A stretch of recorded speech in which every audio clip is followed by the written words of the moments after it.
Tapos na yung manhunt kay Rosales. Patay na siya.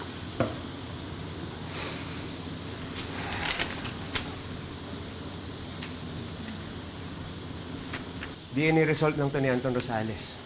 Nasaan na kay Brendan Salazar? Hanggang ngayon, di pa rin natin siya nahanap. Kaya wala pa tayong DNA result. Ba't kay Anton Rosales lang ang nakuha natin bangkay?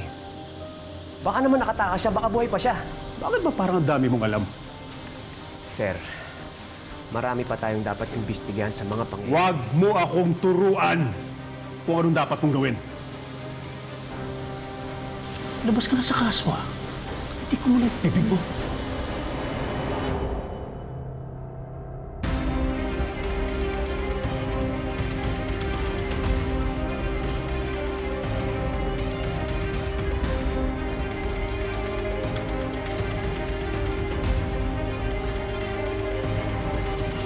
Here's to us. Para sa ating successful plan. Pero hindi pa natin nakukuha ang perang mas magpapasaya sa atin. Darating din tayo dyan. Pero sisiguraduhin ko munang hindi na tayo maiisa ng Anton na to. At sa oras na magising siya, sisimulan na natin ang pagpapamit sa kanya. Dapat lang. Because I can't wait until magpakasasali tayo sa yaman.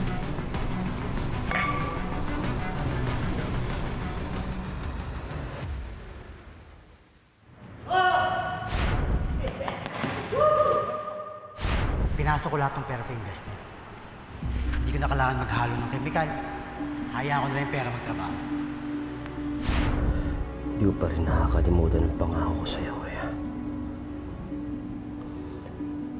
Igaganti pa rin kita. Igaganti kita.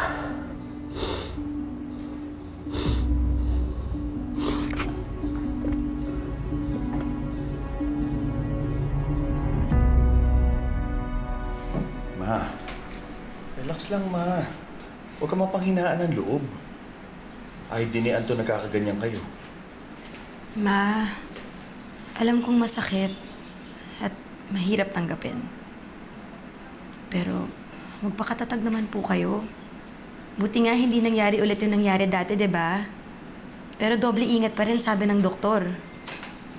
Nung namatay ang papa mo, sabi ko, ito na ang huling pagkakataon na maglilibing ako ng mahal ko sa buhay. Dahil sabi ko, sigurado naman na mauuna akong mamatay sa inyo ni Anton. Kaya huli na yon. Pero bakit ganun? Bakit kailangan iwan tayo ng kapatid mo? Bakit kailangan mamatay ng anak ko? Hindi ko maintindihan.